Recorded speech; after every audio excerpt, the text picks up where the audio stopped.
오늘이 드디어 부흥 시리즈의 대미를 장식하는 마지막 시간입니다. 그동안 부흥 시리즈를 통해서 하나님께서 부흥이라는 비전을 우리 교회에게 주셨음을 살펴보았습니다. 첫 번째 시간을 통해서 하나님께서 이 지역의 부흥을 위해서 기도할 사람들을 부르신다, 중보 기도자를 부르신다, 이렇게 우리가 살펴보았는데 우리 교회가 바로 그 중보 기도자로 부르심을 받았음을 우리가 분별했습니다. 또한 두 번째 시간을 통해서 이제는 이 지역의 부흥의 역사가 바로 우리 교회에서 시작됨을 우리가 비전으로 쉐어했습니다. 그 다음에 그렇기 때문에 우리가 부흥을 위해서 기도하는 사람들로서, 부흥을 이뤄가는 사람들로서 우리 한 사람 한 사람들 가운데 영적으로 무장해야 된다는 것에 대해서 배웠습니다. 왜냐하면 영적인 공격이 우리 한 사람 한 사람에게 다가올 것이기 때문입니다. 벌써부터 영적인 공격이 다가올 수도 있습니다. 벌써부터 세상에 대한 유혹이 너무 클 수가 있어요. 벌써부터 우리가 무너졌을 수도 있습니다. 그러나 하나님께서는 우리가 전신갑주를 입고 영적으로 무장해야 된다고 말씀하시는 것입니다. 우리 개개인의 영적인 공격뿐 아니라 공동체를 향한 공격에 대해서 살펴보았습니다. 내부의 갈등을 일으키는 그런 영적인 공격에 대해서 살펴보았고요. 또한 외부로부터 오는 공격에 대해서도 살펴보았습니다. 그러나 이런 공격들을 다 우리가 이겨내게 될 때에 드디어 부흥이 시작되는데, 부흥이 어떻게 시작되냐면 하나님의 진리의 말씀이 선포됨으로 부흥이 시작되고, 그 말씀 앞에 모든 사람이 다 엎드러져서 회개함으로 회개의 부흥의 역사가 시작됨을 우리가 살펴보았습니다. 이제는 지난 시간과 함께 우리가 부흥이 끝나고 난 다음에 우리가 지켜야 할 것이 무엇인가에 대해서 살펴보는 것입니다. 그것이 바로 예배의 회복이라는 것입니다. 가장 먼저 무너지는 것이 예배라는 것입니다. 그래서 지난 시간에 우리가 이 느헤미야를 통해서, 느헤미야 13장을 통해서 부흥 이후에 사람들이 무너진 그런 사건들을 살펴보았습니다. 이 본문 말씀 이전에 세 가지의 경우를 통해서 우리가 어떻게 이 사람들이 무너졌는가, 또 느헤미야는 어떻게 대책을 세웠는가를 살펴보았습니다. 기억하기 위해서 다시 살펴보면 부흥 이후의 문제점과 느헤미야의 대책 세 가지가 있었어요. 첫 번째 문제점이 뭐냐면 성전을 우습게 여겼다는 것입니다. 성전 안에 원수였던, 대적이었던 도비아의 방을 들였다는 것입니다. 한마디로 하나님의 성전 안에 세상의 세력이 들어왔다는 것입니다. 인간적인 세력이 들어왔다는 것입니다. 그것에 대해서 느헤미야는 강력한 성전 정화 작업을 벌였습니다. 왜냐하면 공동체가, 하나님의 공동체는 순수성을 지켜야 되기 때문입니다.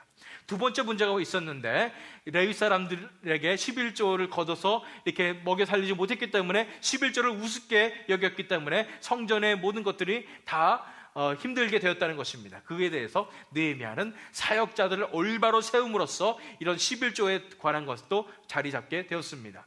세 번째는 안식일을 우습게 여긴 부분이 있었습니다. 안식일에도 물건을 사고 팔고 열심히 일했던, 이런 세상에 대한 욕심이 많았던 이스라엘 백성들을 향해서 또 느헤미야는 안식일을 위해서 성문을 지킴으로써 하나님의 예배를 지키는 그런 모습을 보이게 되었습니다. 이렇게 이 과정들을 보면서 뭐가 문제였냐면은 부흥 이후의 가장 큰 문제점은 바로 예배를 우습게 여기게 된 것이라는 것에 대해서 우리가 살펴보았습니다. 그렇습니다. 부흥 이후에 우리가 꼭 붙잡고 있어야 될 것이 있었다면 바로 이 예배인 것입니다. 우리가 목숨을 다해서 지켜야 하는 것이 있다면 바로 이 예배인 것입니다. 그래서 이 시간에는 어떻게 이런 예배가 회복될 수가 있는지에 대해서 구체적으로 우리가 함께 살펴보는 시간 갖도록 하겠습니다. 계속해서 부흥 8번째 시간의 두 번째 시간, 사실은 9번째 시간입니다. 마지막 시간, 예배 회복의 두 번째 시간으로 본문 말씀인 느헤미야 13장 23절 31절 말씀을 통해서 하나님께서 저와 여러분에게 주시는 말씀을 함께 나누도록 하겠습니다. 이 본문 말씀의 그 스토리를 보기 위해서 23절 24절 말씀 다시 보겠습니다. 그때 내가 또 본즉 유다 사람이 아스돗과 암몬과 모압 여인을 맞아 아내로 삼았는데 그랬습니다. 이것이 된다고 그랬어요? 안 된다고 그랬어요? 안 된다고 그랬습니다. 1절 말씀에 모세의 율법을 읽었는데 특별히 암몬과 모압 사람들은 안 된다고 그랬습니다. 그런데도 불구하고 유다 사람들이 아스돗과 암몬과 모압 여인을 맞아서 아내로 삼았다는 것입니다. 가장 큰 문제점은 24절에 그들의 자녀가 아스돗 방언을 절반쯤은 하여도 유다 방언을 방언은 못하니, 그 하는 말이 각 족속의 방언이므로 그랬습니다. 이 문제점이 뭐냐면 어머니들의 방언을, 어머니들의 말을 쫓아가는데 아스돗 방언은 그래도 좀 했는데 유다 방언을 못한다는 것입니다. 왜 이게 문제라고 그랬습니까? 유다 방언으로, 유다 말로 성경이 쓰여져 있고, 그 다음에 모든 종교적인 예식이 유다 말로 되어 있기 때문에 사람들이 점점점 하나님을 잊어져가는 그런 사건이 발생했다는 것입니다. 이것에 대해서 기억나세요? 느헤미야가 굉장히 강력하게 대처했습니다. 25절에 내가 그들을 책망하고 저주하며 그들 중 몇 사람을 때리고 그들의 머리털을 뽑고 이르되 너희는 너희 딸들을 그들의 아들들에게 주지 말고 너희 아들들이나 너희를 위하여 그들의 딸을 데려오지 아니하겠다고 하나님을 가리켜 맹세하라 하고 이렇게 얘기했습니다. 전에 없이 굉장히 강력하게 대처를 한 것입니다. 이 상황 속에서 이제 우리가 이 본문 26절 이후의 말씀을 통해서 우리가 이제 그러면 어떻게 예배가 회복될 수 있는지에 대해서 우리가 살펴보겠습니다. 예배 회복을 위한 3가지 단계라는 것으로 함께 오늘 이 시간에는 살펴보도록 하겠습니다. 예배 회복이 필요하다는 사실은 우리가 봤습니다. 왜냐하면 예배를 우습게 여긴 것이 가장 큰 문제였기 때문입니다. 이제 예배 회복을 위해서 우리가 한 걸음 나가게 되는 것입니다. 그 첫 번째를 보기 위해서 본 말씀 26절을 읽겠습니다. 또 이르기를 옛적에 이스라엘 왕 솔로몬이 이 일로 범죄하지 아니하였느냐. 그는 많은 나라 중에 비길 왕이 없이 하나님의 사랑을 입은 자라. 하나님이 그를 왕으로 삼아 온 이스라엘을 다스리게 하셨으나 이방 여인이 그를 범죄하게 하였나니. 그러면서 느헤미야가 이스라엘 백성들에게 솔로몬 왕 이야기를 합니다. 솔로몬 왕이야말로 가장 부강한 왕이었습니다. 하나님께 기도할 때 지혜를 구함으로 말미암아 모든 부와 지혜와 모든 것을, 권력을 다 누린 가장 부강한 왕이었습니다. 그래서 하나님의 사랑을 입은 자라 이렇게 표현을 했습니다. 그런데 불구하고 말년에 솔로몬 왕이 이방 여인들을 가까이하고 이방 여인들을 즐겼습니다. 그로 인해서 이방 여인이 그를 범죄하게 했다는 말은 뭐냐면 우상 숭배하게 했다는 것입니다. 이것이 솔로몬의 예를 들은 것입니다. 이방 여인을 가까이 할 때 이런 일이 벌어집니다 얘기하는 것입니다. 도대체 솔로몬이 어땠길래 그랬을까요? 그래서 열왕기상 11장 1절과 3절 4절 말씀을 읽겠습니다. 솔로몬 왕이 바로의 딸 외에 이방의 많은 여인을 사랑하였으니 곧 모압과 암몬과 에돔과 히돈과 헷 여인이라. 이방의 많은 여인들을 사랑했다고 그랬습니다. 얼마나 많길래? 3절 말씀 보니까 왕은 후궁이 700명이요 첩이 300명이라. 그의 여인들이 왕의 마음을 돌아서게 하였더라. 얼마나 이방 여인을 사랑했으면 후궁이 700명이고 첩이 300명이라고 합니다. 엄청나게 많은 여인들을 거느렸습니다. 그런데 그렇게 많은 여인들을 탐하니까 여인들이 왕의 마음을 돌아서게 했다는 것입니다. 솔로몬의 나이가 많을 때에 그의 여인들이 그의 마음을 돌려 다른 신들을 따르게 하였으므로 왕의 마음이 그의 아버지 다윗의 마음과 같이 아니하여 그의 하나님 여호와 앞에 온전하지 못하였으니. 솔로몬 왕이 그렇게 하나님 앞에 복을 받은 자였지만, 부강한 왕이었지만 말년에 이방 여인들을 사랑하는 말미암아 이방 신들을 따르게 되는 엄청난 범죄를 저지르게 돼서 이 뒤에 보면은 솔로몬이 받은 벌이 나옵니다. 이 솔로몬의 후손들은 어떻게 되냐면 이 나라가 갈려지고 이제 다윗 집안이 다스릴 수 없게 되는 그런 벌을 받게 되는 것입니다. 그런 것처럼 27절에 이제 느헤미야가 얘기하는 것입니다. 이런 솔로몬처럼 너희가 이방 여인을 아내로 맞아 이 모든 큰 악을 행하여 우리 하나님께 범죄하는 것을 우리가 어찌 용납하겠느냐, 이렇게 말하는 것입니다. 문제라는 것입니다. 여기서 우리가 예배 회복을 위해서 첫 번째 단계로 해야 될 것이 뭐냐면 바로 이것입니다. 세상에 한눈 팔지 마십시오라는 것입니다. 세상에 한눈 팔지 마십시오라는 것입니다. 부흥회 때 뜨겁게 하나님을 찬양하다가 갑자기 내가 지금 여기 어디 와 있지? 보니까 예쁘게 생긴 이방 여인들이 보이기 시작하는 것입니다. 세상이 좋아 보이기 시작하는 것입니다. 세상에 한눈을 팔게 된 것입니다. 우리 크리스천들도 그렇습니다. 하나님 앞에 뜨거웠었는데 잠깐 정신을 차려보니까 세상에 좋은 것이 너무 많은 거예요. 세상에 한눈이 팔리는 것입니다. 우리가 가장 하지 말아야 할 것은 뭐냐면은, 성도로서 가장 하지 말아야 될 것은 이중생활입니다. 외식하는 삶입니다. 그런데 이중생활인데 뭐냐면은, 내가 세상에서도 잘 살 수 있고 하나님도 잘 섬길 수 있다고 생각하는 그 착각을 내려놓아야 하는 것입니다. 세상과 하나님을 동시에 섬길 수 없다는 것을 인정해야 되는 것입니다. 그런데 보통 크리스천들은 이 개념에 대해서 잘 자리를 안 잡고 있어요. 그래서 처음에 사람들이 교회 나오기 시작하면은 세상 90%, 교회 10% 이 정도 살면은 이 사람은 초신자구나 이렇게 판단하고요. 점점 교회를 열심히 다녀서 세상 50%, 교회 세상 50%, 하나님 50% 이 정도 되면은 이제 이 사람은 뭐 세례 받아도 되고 이제 교인이구나 이렇게 받아주고요. 더 나아가서 세상 30%, 또 하나님 70% 이 정도 되면은 이 사람은 직분 받아도 되는 사람이고 이 사람은 정말 열심히 하는 사람이야 생각하고요. 정말 세상 10%, 하나님 90% 이렇게 되는 사람은 정말 우러러 보는 나는 이 사람을 따라야 하는 그런 추앙받는 그런 훌륭한 그리스도인이라 이렇게 생각하게 마련입니다. 저는 말씀드리고 싶습니다. 세상이 90%든 세상이 50%든 30%든 10%든 다 세상입니다. 하나님은 100% 하나님이 하나님께 헌신하는 것을 원하시지 10%도 세상에 뺏기는 걸 원하지 않으십니다. 다시 말해서 이 모든 사람들, 우리가 진짜 신앙인이라고 생각해왔던 그 사람들이 다 가짜였다는 것을 저는 말씀드리고 싶습니다. 진짜 세상을 100% 내려놓지 않고 내 자신을 100% 내려놓지 않고 하나님을 만날 수 없습니다. 진정한 신앙생활을 할 수가 없어요. 그래서 진정한 신앙생활을 하는 사람은 하나님 100%, 세상 0%입니다. 그게 진짜 신앙입니다. 그렇다면은 세상을 다 내려놓는다는 말은 아미시 피플처럼 세상과 전혀 단절된 그런 삶을 살아야 된다는 말씀입니까? 아니에요.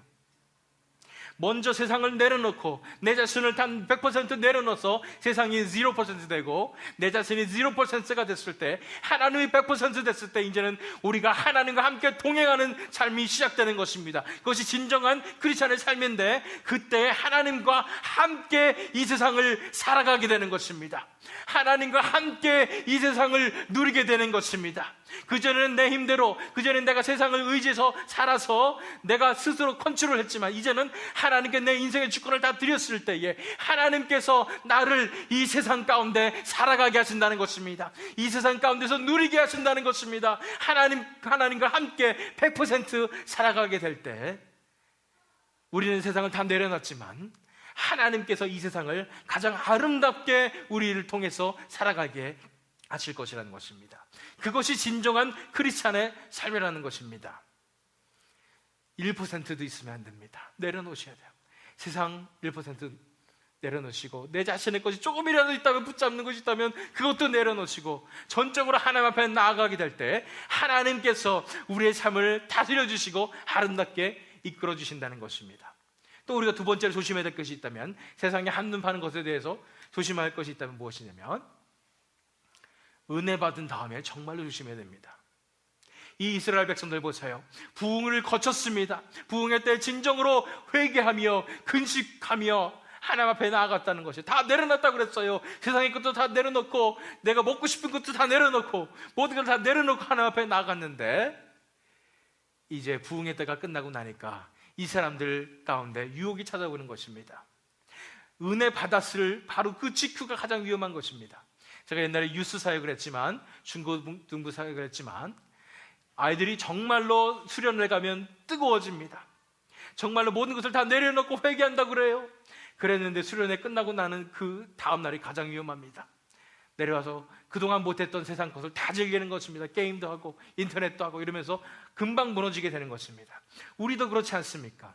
주일날 와서 하나님 앞에 예배 드릴 때에, 하나님 만나게 될 때 하나님이 전부입니다, 제 자신을 하나님 앞에 드립니다 하고 집에 가면은 이상하게 더 세상 것이 급해집니다. 고파지는 것입니다.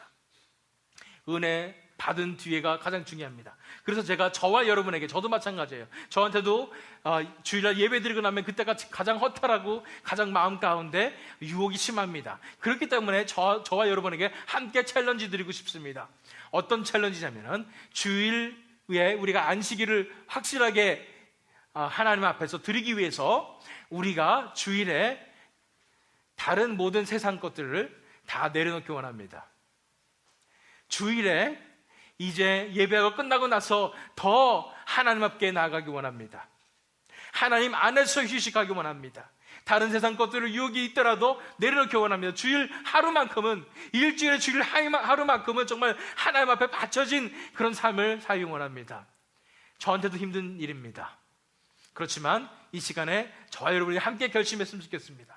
주일 예배 끝나고 난 다음에 가장 은혜 받았을 때에 집에 돌아가서 중독된 것처럼 세상 것을 바로 찾지 마시고 하나님 안에서 기도하고 책을 읽고 성경책을 읽고 그러면서 하나님 앞에서 휴식하게 될 때에 우리 삶 가운데 하나님께서 지켜주는 역사가 일어날 줄 믿습니다. 예배 회복을 위해서 가장 먼저 해야 될 것이, 그래서 세상에 한눈 팔지 말라는 것입니다. 세상을 다 100% 내려놓으라는 것입니다. 하나님 안에서 살아가라는 것입니다. 민수기 말씀을 보겠습니다. 이 민수기 25장에 있는 말씀은 백성들이 이 모압 땅에 시딤에 있었을 때에 이 모압에 있는 신들을 섬기는 이런 장면입니다. 민수기 25장 1절로 3절 말씀입니다. 이스라엘이 시딤에 머물러 있더니 그 백성이 모압 여자들과 음행하기를 시작하니라. 그 여자들이 자기 신들에게 제사할 때 이스라엘 백성을 청하매 백성이 먹고 그들의 신들에게 절함으로 이스라엘이 바알고올에게 가담한지라. 여호와께서 이스라엘에게 진노하시니라. 상황이 뭐냐면은 이스라엘 백성들이 거기 오랫동안 머물러 있다 보니까 이 모압 여자들을 보게 됐는데, 이 문제가 뭐냐면은 이 사람들은 그냥 보통 여자들이 아니라 이 바알에게 제사를 드리게 될 때 제사하는 순간에 성적으로 문란하게 즐기는 이런 행동을 하는 것입니다. 이스라엘 남자들이 그걸 딱 보게 되니까 혹하게 넘어갔어요. 그래서 여자들이 꼬시니까 가서 거기서 음행을 하고 또 먹게 되었습니다. 뭘로 꼬시는지 보세요. 백성이 먹고 또 음행하고 세상의 즐거움이 딱 보이는 것입니다. 한눈이 파라진 것입니다. 그래서 결국은 그들의 신들에게 절하게 됐다는 것입니다. 처음에는 이런 우상숭배까지는 내가 하지 않으리라는 생각했을지도 모르겠습니다. 어떻게 우상숭배를 해요? 우상숭배하면 죽는 거 뻔히 아는데. 그런데 여자들이 나 좋다고 꼬시니까 어떻게 해요? 이 정도는 괜찮겠지, 이 정도는 내가 핸들할 수 있어, 이런 자신감 있게 한 발짝 나가는 것입니다. 먹을 것도 준다니까 예배하는 데 가는 거예요. 거기 제사 드리는 데 가는 거예요. 먹고만 올 거야 이러면서 갔어요. 갔더니 광란의 파티가 벌어집니다. 먹을 것도 많고 음행하고 이런 파티가 벌어집니다. 그 와중에 섞여서 결국은 어떤 범죄를 하게 돼요? 바알신에게 절하는 그런 범죄를 범하게 되는 것입니다. 처음에는 이 정도는 괜찮겠지, 이 정도는 내가 핸들할 수 있어. 그렇지만 한 발자국 한 발자국 더 깊은 수렁으로 끌어져 가는 것이 결국은 우상숭배라는 엄청난 범죄를 저지르게 되는 그런 것이 이스라엘 백성들의 모습인 것처럼, 우리가 세상에 한눈을 팔게 될 때 한 걸음 한 걸음씩 나가서 우리는 결국 파멸로, 지옥 가운데 구덩이로 빠지게 되는 것입니다. 제가 지난 시간에 bounce away라는 말을 했습니다. 눈을 돌리라는 것입니다. 세상에서 눈을 돌리시기 바랍니다. bounce away 하셔야 됩니다. 특별히 하나님의 날에, 안식일에 우리가 bounce away 해야 합니다. 하나님께 집중해야 됩니다. 우리가 세상을 내려놓아야 합니다. 그럴 때에 하나님께서 우리를 지켜주심으로 우리 삶 가운데 예배가 회복될 줄 믿습니다. 첫 번째 단계는 세상에 한눈 팔지 마십시오라는 것이었습니다. 두 번째 단계가 무엇인가를 보기 위해서 28절 보겠습니다. 대제사장 엘리야십의 손자 요야다의 아들 하나가 호론 사람 산발랏의 사위가 되었으므로 내가 쫓아내어 나를 떠나게 하였느니라. 이 엘리야십이라는 사람이 참 문제의 인물인 것 같습니다. 대제사장이라면 되게 높은 제사장이잖아요. 가장 높은 제사장인데, 그 전에 지난 시간에 살펴본 말씀이 있어요. 엘리야십이 도비야를 잘 알았기 때문에 도비야에게 방을 만들어줬다라는 그런 구절 기억나십니까? 만약 이 엘리야십이 대제사장 그 엘리야십이라면 정말 이 사람은 나쁜 사람이에요. 왜냐하면 도비야한테 방을 만들어준 것뿐만 해도 굉장히 나쁜데, 여기서 손자라고 나왔지만 사실은 이거 이스라엘 말은, 히브리어는 손자도 되고 아들도 되고 이런 말입니다. 제 생각엔 많은 성경학자들이 아들이라는 것이 더 맞다고 얘기합니다. 엘리야십의 아들 요야다의 아들 하나, 다시 말해서 다시 한국말로 잘 보면은 엘리야십의 손자인 요야다의 아들 하나. 그래서 결국은 엘리야십의 손자 한 명이라는 것입니다. 그래서 하나가 이름이 하나가 아니라 한 명이라는 뜻입니다. 헷갈릴 수도 있습니다. 그래서 어쨌든 엘리야십의 손자 한 명이 산발랏의 사위가 됐다는 것입니다. 산발랏 기억나세요? 대적 산발랏과 도비야입니다. 도비야한테는 방을 내주고 산발랏은 사돈을 맞았다는 것입니다. 엄청난 그런 일입니다. 그래서 느헤미야가 내가 쫓아내어 나를 떠나게 하였느니라, 이 요야다의 아들 한 명을 떠나가게 했다는 것입니다. 29절, 내 하나님이여, 그들이 제사장의 직분을 더럽히고 제사장의 직분과 레위 사람에 대한 언약을 어겼사오니 그들을 기억하옵소서. 대제사장이면 정말 높은 사람입니다. 권력도 있습니다. 명예도 있습니다. 인간적으로 처리하려면은 조용히 끊게 하고 우리 잘 유야미야 이렇게 하면 되는 것입니다. 그런데 느헤미야는 내쫓아버렸습니다. 왜 그랬을까요? 왜냐하면 공동체의 순수성을 지켜내기 위해서입니다. 예배 회복을 위한 세 가지 단계 중에 두 번째 단계가 바로 이것입니다. 공동체의 순수성을 지켜내십시오. 공동체의 순수성이 지켜지는 것이 가장 중요한 것입니다. 인간적으로 봤을 땐 대제사장이고 권력도 있고 명예도 있고 그러니까 우리가 잘 이렇게 얘기하면 될 것 같아, 이렇게 처리하면 되지 않습니까? 아무도 상처받지 않고 우리가 잘 처리하면 될 것 같지 않습니까? 그런데 그것보다 더 가장 중요한 것이 공동체의 순수성이었음을 느헤미야는 알고 있었다는 것입니다. 교회 공동체 가운데서도 마찬가지입니다. 교회에서 가장 중요한 것은, 저는 교회의 순수성을 지키는 것이 가장 중요한 것 중에 하나라고 저는 생각합니다. 왜냐하면 명심하세요. 교회는 인간들의 모임이 아니기 때문입니다.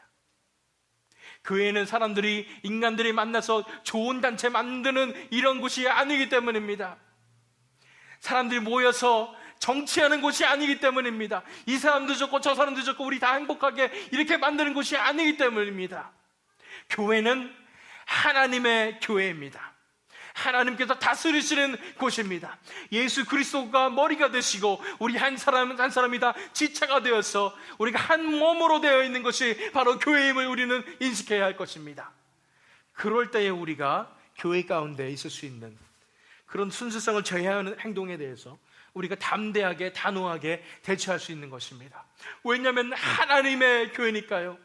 인간들의 교회가 아니니까요. 담임 목사의 교회도 아니고 장로들의 교회도 아니고 교인들의 교회도 아닙니다. 이 교회는 하나님의 교회임을 믿으시기 바랍니다. 하나님께서 임재하시는 교회입니다. 하나님께서 다스리시는 교회입니다. 하나님의 거룩함이 있는 교회입니다. 하나님의 거룩함을 저해하는 모든 부분에 대해서 우리가 끊어낼 필요가 있는 것입니다. 그래서 우리가 교회의 인간적인 그런 방법들이나 세상적인 방법들이나 모든 불순한 것들을 다 끊어내야 하는 것입니다. 그래야 하나님이 이 교회 가운데 거룩한 인재로 계실 수 있지요. 우리 가운데 불순물이 있을 때 하나님께서 어떻게 이 교회를 이끌어 가실 수 있겠습니까? 그렇기 때문에 무엇보다도 우리가 목숨 걸고 지켜야 되는 것은 공동체의 순수성을 지켜내야 되는 것입니다. 기억나십니까? 이 공동체의 순수성을 지키기 위해서 우리가 두 가지 사건을 본 적이 있습니다. 첫 번째는 아나니아와 삽비라의 사건입니다. 헌금을 했는데 얼마 떼어먹고 헌금했다 이거예요. 그런데 죽었다는 것입니다. 너무나 잔인한 것 같습니다. 그런데도 불구하고 하나님께서 모시는 것은 공동체의 순수성이라는 것입니다. 하나님께서 거룩한 임재가 있는 그 교회가 되기 위해서 이런 공동체의 순수성이 정말로 중요하다는 것입니다. 또 하나 살펴본 것이 아간의 사건이었습니다. 이스라엘이 여리고성을 무너뜨린 다음에 아간의 얼마를 몰래 훔쳤는데 그것 때문에 이스라엘 백성들이 아이성에 가서 전투를 패하게 됩니다. 이런 것들을 보면서 가장 중요한 것은 바로 공동체의 순수성을 지키는 것임을 우리가 알 수 있습니다. 진정한 예배가 이곳에 회복되기 원하십니까? 진정한 예배가 회복되기 위해서는 이러한 공동체의 순수성이 지켜져야 하는 것입니다. 그보다 더한 사건이 여기 있습니다. 민수기 25장을 계속 살펴봅니다. 6절에서 8절 말씀입니다. 이스라엘 자손의 온 회중이 회막 문에서 울 때에 이스라엘 자손 한 사람이 모세와 온 회중의 눈앞에 미디안의 한 여인을 데리고 그의 형제에게로 온지라. 제사장 아론의 손자 엘르아살의 아들 비느하스가 보고 회중 가운데서 일어나 손에 창을 들고 그 이스라엘 남자를 따라 그의 막사에 들어가 이스라엘 남자와 그 여인의 배를 꿰뚫어서 두 사람을 죽이니 연병이 이스라엘 자손에게서 그쳤더라. 상황이 어떤 상황인지 보세요. 아까 그런 음행을 하고 우상 숭배를 하는 그 사건이 있기 때문에 하나님께서 진노하셨어요. 벌이 무엇이었을까요? 이스라엘 가운데 이런 전염병이 돌게 되었다는 것입니다. 뿐 아니라 하나님께서 명령하셨어요. 이런 바알에게 절한 모든 사람들을 다 죽여라, 이렇게 명령하셨어요. 그래서 사람들이 다 울게 되었어요. 그 말을 듣고 엄정한 하나님의 말씀을 듣고 다 울고 다 회개하는 상황인데 이스라엘 자손 한 사람이 분위기 파악을 못하고 모세와 온 회중의 눈앞에 미디안의 한 여인을 데리고 당당하게 나타난 것입니다. 모든 사람이 다 보는 앞에서 나타났어요. 이거 어떡하지? 인간적으로 봤을 때는 가서 얘기해 줘야 되나? 지금 분위기 그 분위기 아니고요, 잘못하면 죽습니다, 이런 분위기입니다, 이렇게 얘기해 줘야 되나?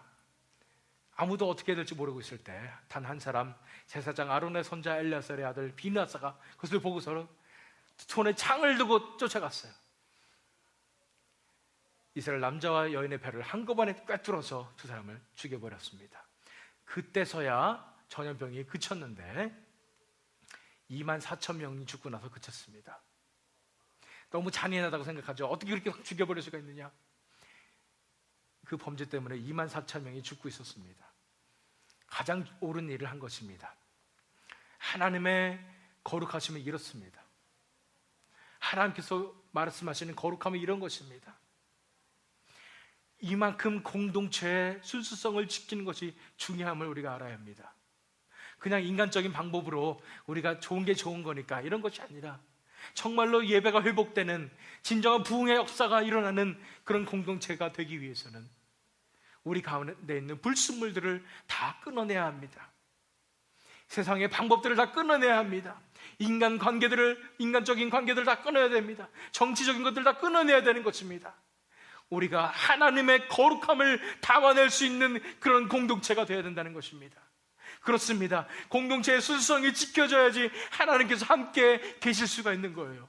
하나님께서 다스리시는 교회가 되는 겁니다.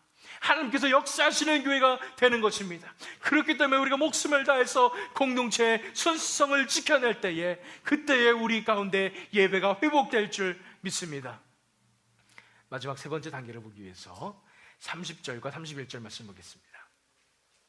내가 이와 같이 그들에게 이방 사람을 떠나게 하여 그들을 깨끗하게 하고 또 제사장과 레위 사람의 반열을 세워 각각 자기의 일을 맡게 하고 또 정한 기한에 나무와 처음 익은 것을 드리게 하였사오니 내 하나님이여 나를 기억하사 복을 주옵소서. 그랬습니다.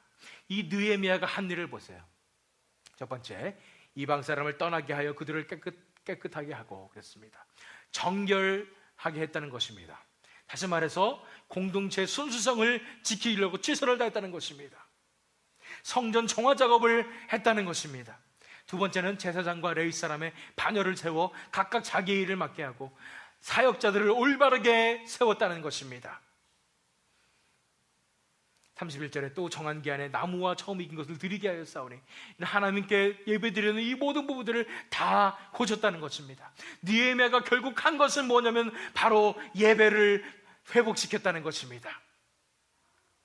세 번째 단계는 이러한 참 예배를 목숨 다해 지켜내십시오라는 것입니다. 이런 참 예배를 그 어떤 가격이 들더라도, 어떤 값이 들더라도 목숨을 다해서 지켜내야 한다는 것입니다. 그렇습니다. 지난 시간에도 우리가 살펴봤습니다.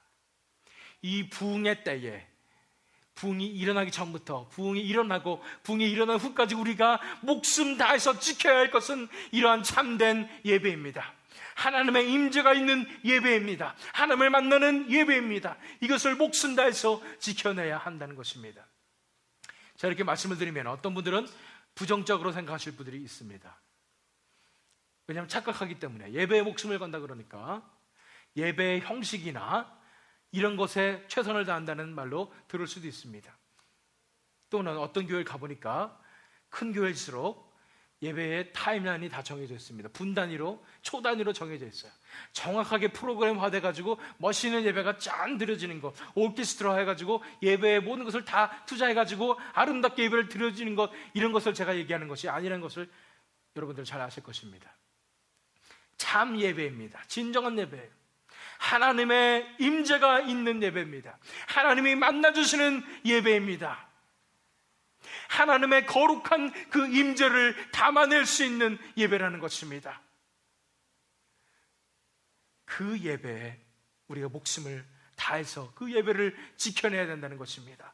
그 예배를 위해서 우리가 전적으로 헌신해야 된다는 것입니다. 어떤 분들은 또 부정적으로 생각을 해서 그렇다면 예배만 드리고 다른 건 아무것도 안 하는 그런 교회가 되자는 말입니까? 예배에만 목숨 건다 그러고 보니까 불쌍한 사람들도 많고 세상에 하나님 안 믿는 사람들 많고 선교도 해야 되고 복음 전파도 해야 되고 수많은 사역들이 다 이렇게 널려 있는데 놔두고 예배만 드리자는 말입니까? 이런 부정적인 이야기가 들려올 수도 있겠습니다. 맞습니다. 그러면 안 됩니다. 예배만 드리고 다른 거 다 팽개쳐 놓으면 안 됩니다. 또 한 가지, 예배만 드리고 다른 것을 팽개쳐 놓을 수 있다는 자체가 그것이 진정한 예배가 아님을 우리는 알아야 되는 것입니다. 어떻게 진정한 예배를 드렸는데, 어떻게 예배 가운데 하나님을 만났는데, 어떻게 하나님의 마음을 안 받고, 어떻게 가서 복음을 전하지 않고 또 선교하지 않고 다른 사람을 돕지 않고 먹일 수가 있습니까? 그렇습니다. 우리가 예배에 목숨을 걸게 될 때에, 하나님을 만나는 것에 목숨을 걸게 될 때에 우리는 하나님의 마음을 받게 되는 것입니다. 하나님을 만나게 되는 것입니다. 하나님의 열정을 받게 되는 것입니다. 하나님의 뜻을 받게 되는 것입니다. 그래서 하나님의 뜻에 따라서 우리가 나가서 복음도 전하게 되는 것이고 선교도 하게 되는 것이고 사역을 감당하게 될 수 있는 것입니다. 순서가 중요합니다. 우리가 우리 뜻대로 교회는 이렇게 돼야 되니까 교회는 예배도 있고 전도도 있고 선교도 있고 봉사도 있고 뭐 이러니까 예배는 한 부분, 그리고 다른 부분들도 우리 다 열심히 노력해야 됩니다. 우리가 최선을 다해서 이 교회의 모습을 지켜가야 됩니다. 이렇게 말하는 것을 제가 말하지 않는 것입니다. 뭐예요? 가장 구성되는 것이 예배예요. 예배라는 것은 이 예배의 형식이 중요하다는 것이 아니라 우리가 가장 중요한 것은 하나님을 만나는 것입니다. 하나님께 예배 드리는 것입니다. 진정한 하나님의 임재 가운데 있는 것입니다. 우리가 하나님을 만나게 될 때에 그 하나님을 만남으로 인해서 이제 하나님께서 우리 속에서 역사하시게 하는 것, 하나님께서 우리 교회를 통해서 사역하시게 하는 것이 가장 올바른 순서임을 우리가 알아야 됩니다. 그렇기 때문에 우리가 참 예배를 목숨 다해서 지켜야 되는 것입니다. 예배를 통하지 않고 하나님을 만나지 않고 우리가 사역하는 것은 잘못하면 우리 스스로의 노력이 될 수 있습니다. 우리가 다 지쳐 떨어질 수도 있습니다. 전도는 어떻게 하냐고요? 우리가 예배 가운데 진정으로 하나님 만나게 되면은 하나님께서 택하신 그 영혼들을 우리 마음에 품게 되는 것입니다. 하나님의 마음을 받게 되는 것입니다. 그 사람을 바라보는데 하나님의 마음이 느껴지는 거예요. 그 사람을 위해서 기도하고 그 사람에게 전도할 수 있게 되는 것입니다. 뿐 아니라 교회가 하나님 앞에 진정으로 예배를 드릴 때에 하나님은 분명히 하나님이 꼭 필요하신 그런 분들을 이 교회에 보내실 것입니다. 하나님 만나야 하는 사람들을 하나님께서 어떻게 해서든 우리에게 보내실 것입니다. 우리가 전도하게 하실 수도 있습니다. 그러나 이 모든 과정 속에서 가장 우선되어야 하는 것은 바로 예배입니다. 먼저 예배가 드려져야 합니다. 그 과정 속에서 우리가 하나님을 만나고 하나님 안에서 우리가 사역할 수 있게 되는 것입니다. 계속해서 민수기 말씀 보겠습니다. 민수기 25장 11절부터 13절 말씀이에요. 제사장 아론의 손자 엘르아살의 아들 비느하스가 내 질투심으로 질투하여 이스라엘 자손 중에서 내 노를 돌이켜서 내 질투심으로 그들을 소멸하지 않게 하였도다. 그러므로 말하라. 내가 그에게 내 평화의 언약을 주리니 그가 그의 후손에게 영원한 제사장 직분의 언약이라. 그가 그의 하나님을 위하여 질투하여 이스라엘 자손을 속죄하였음이니라. 이 비느하스가 창으로 사람들을, 그 남자와 여자를 찔러 죽였을 때에 이 사람 마음 가운데 자신의 불타는 분노가 있었던 것이 아니었습니다. 바로 하나님의 마음을 받았던 것입니다. 비느하스가 내 질투심으로 질투하여 이스라엘 자손 중에서 내 노를 돌이켰다는 얘기를 하는 것입니다. 그렇습니다. 우리가 진정으로 하나님을 만나게 될 때는 우리가 하나님의 마음을 받게 되는 것입니다. 그뿐 아니라 이렇게 공동체의 수수성을 지키기 위해서, 진정한 예배 회복을 위해서 모든 것을 드린 이 사람을 하나님께서 기뻐하시고 하나님께서 귀히 들어 쓰시는 것입니다. 우리가 이렇게 하나님 앞에 진정으로 예배 가운데 목숨 거는 한 사람 한 사람으로 일어서게 될 때에 하나님께서 우리를 통해서 역사하실 것입니다. 우리가 아무리 큰 교회에서 우리가 계획을 잘 세워가지고 좋은 프로그램으로 아무리 전도를 한다 할지라도 하나님이 없으면 아무런 소용이 없습니다. 그러나 우리가 작은 교회지만은 우리가 하나님을 만나고 하나님의 마음을 받음으로써 우리가 하나님의 마음으로 영혼들을 사랑하고 섬기고 전도했을 때에 많은 영혼들이 이 교회를 통해서 하나님께 돌아오는 역사가 있을 줄 믿습니다. 우리를 하나님께서 귀하게 써주실 줄 믿습니다. 하나님께 쓰임받는 우리 한 사람 한 사람이 되고 하나님께서 기뻐하시는 우리 한 사람 한 사람들이 될 줄 믿습니다. 그렇기 때문에 우리가 참 예배를 우리가 목숨 다해서 지켜야 하는 것입니다. 이것이 바로 세 가지 단계였습니다. 첫 번째는 세상에 한눈 팔지 말라는 것입니다. 세상이 1% 돼도 안 됩니다. 제로입니다. 하나님이 100%입니다. 하나님 안에서 우리가 세상을 살아가게 되는 것입니다. 두 번째, 공동체의 순수성을 지켜내라고 했습니다. 이제 가장 중요한 것은 교회 내에 인간의 불순물이 들어가지 않게 우리가 하나님의 교회가 되도록 우리가 목숨을 다해서 지켜내야 한다는 것입니다. 세 번째는 참 예배가 가장 우선시되며 이 참 예배를 목숨을 다해서 우리가 지켜낼 때에 우리 가운데 예배가 회복될 것입니다. 이렇게 될 때에 부흥의 역사가 시작되고 부흥의 역사가 끝날지라도 계속해서 우리가 하나님 앞에서 진정한 예배를 드릴 수 있는 우리가 될 줄 믿습니다. 이제 마지막 초청의 말씀을 드립니다. 오늘의 마지막 초청의 말씀은 이것입니다. 우리 교회와 이 지역에 참된 예배가 회복되도록 부르짖으십시오라는 것입니다. 우리 이 교회와 또 이 지역에 있는 모든 교회들 가운데 진정으로 참된 예배가 회복되도록 우리가 부르짖어야 할 때입니다. 30절 31절 말씀 다시 볼게요. 이러한 역사가 일어나는 것을 상상해 보시기 바랍니다. 내가 이와 같이 그들에게 이방 사람을 떠나게 하여 그들을 깨끗하게 하고 교회들 가운데 이렇게 깨끗하게 되는 역사가 일어나는 것을 상상해 보십시오. 교회들 가운데 공동체의 순수성이 지켜지며 모든 인간적인 것과 세상적인 것이 다 떠나가는 그 장면을 상상해 보십시오. 또 제사장과 레위 사람의 반열을 세워 각각 자기의 일을 맡게 하고 올바른 사역자들이 세워지며 올바른 리더들이 세워지며 올바른 지도자들이 세워지는 이 장면을 상상해 보십시오. 31절에 또 정한 기한에 나무와 처음 익은 것을 드리게 하였사오니 온전히 삶이 드려지는 진정한 예배를 드리는 이런 장면을 상상해 보십시오. 이러한 참된 예배의 회복의 역사가 우리 교회와 이 지역에 있는 모든 교회들에게 일어나는 것을 상상해 보십시오. 이것이 바로 하나님께서 저와 여러분에게 원하시는 그런 비전입니다. 그렇습니다. 왜 부흥이 필요했습니까? 왜 이 땅에 부흥이 필요합니까? 바로 이것 때문에 그렇습니다. 참된 예배의 회복이 필요하기 때문입니다. 하나님의 주권이 이 땅에 회복되는 것이 필요하기 때문입니다. 하나님 앞에 우리가 엎드려져서 진정으로 하나님께 예배하는 것, 하나님의 역사가, 거룩한 임재가 교회들 가운데 있는 것이 필요하기 때문에 이 땅에 부흥이 필요함을 우리는 알아야 하는 것입니다. 부흥의 역사를 통해서 이 땅의 교회들이 다 하나님 앞에 무너지고 회개하는 역사를 상상해 보십시오. 무너져서 회개할 뿐 아니라 이제 하나님 앞에 돌아오는 것입니다. 그것이 부흥의 목적이라고 배웠습니다. 뿐 아니라 회복되는 것입니다. 하나님 백성들이 회복되는 것인데, 그래서 그 백성들이 결국 하는 것이 바로 예배입니다.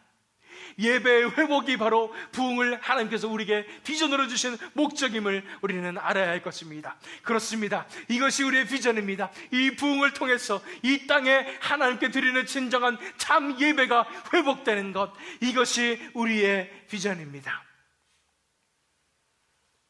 지난 2012년 1월 1일 날 하나님께서 저와 여러분에게 주신, 우리 교회에 주신 그런 비전의 말씀이 있습니다. 이사야서 43장 19절로 21절의 말씀입니다. 제가 읽겠습니다.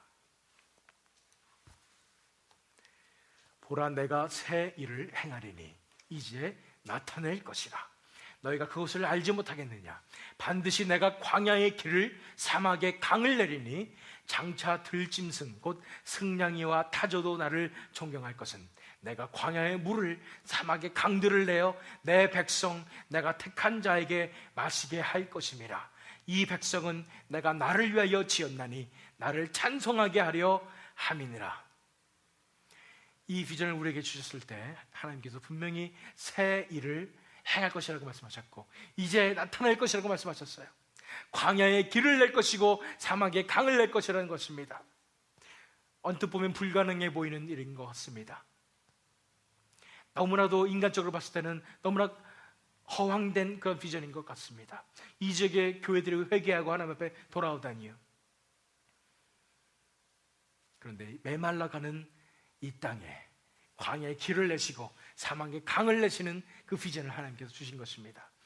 왜냐하면 내가 택한 자에게 마시게 할 것임이라. 하나님의 이 은혜를, 하나님의 이 역사를 하나님의 택한 백성들에게 베풀어 주시는 것이 하나님의 비전입니다. 왜냐하면 이 백성은 내가 나를 위하여 지었나니 나를 찬송하게 하려 함이니라. 결국은 하나님께서 이런 새로운 일을 나타내시고 부흥의 역사를 주시고 우리에게 비전을 주시는 이유가 바로 진정한 예배를 위해서 그렇습니다.